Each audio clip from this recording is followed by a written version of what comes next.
எல்லாருமே நாட்டுக்கோழி வளர்ப்பில் ஒரு இது சந்திச்சிருக்கோம். என்னென்னு பார்த்தீங்கன்னா, அந்த கோழியில பாருங்கள், இந்த கோழி கழுத்தில் வந்து ஒரு கேரிப்பை மாட்டிட்டு அங்கிட்டும் இங்கிட்டும் திரிஞ்சுக்கிட்டுருந்துச்சு.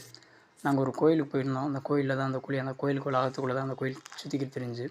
சரி நம்ம எப்படியாவது அதை எடுத்து விடணும்னு பார்த்தாலும் நம்ம கைக்கு மாட்டலை. ஏன்னா இது சிறுவிடைங்கும்போது ரொம்ப ஆக்டிவாக இருந்துச்சு. நம்மளால் ஒன்றும் பண்ண முடியல. ஒரு வேடிக்கை தான் பார்க்க வேண்டியதாக இருந்துச்சு.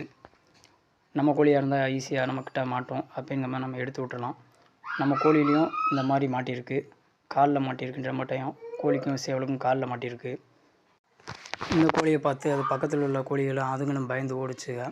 நம்மளால் ஒன்றும் பண்ண முடியல. கொஞ்ச நேரம் அங்கிட்டும் இங்கிட்டும் சுற்றிட்டு திரிஞ்சு அப்புறம் அதுவே கோயில் வெளியில் ஓடிடுச்சு. இதே மாதிரி உங்கள் கோழி வளர்ப்புலையும் இந்த மாதிரி நீங்கள் கண் கூட பார்த்துருப்பீங்க. அதே மாதிரி உங்கள் அனுபவத்தையும் நம்மக்கிட்ட ஷேர் பண்ணுங்கள், பகிர்ந்து கொள்ளுங்கள். நம்மளோட பண்ணை தை மாதம் பொங்கலுக்கு அடுத்து ரெடி ஆகும். நன்றி.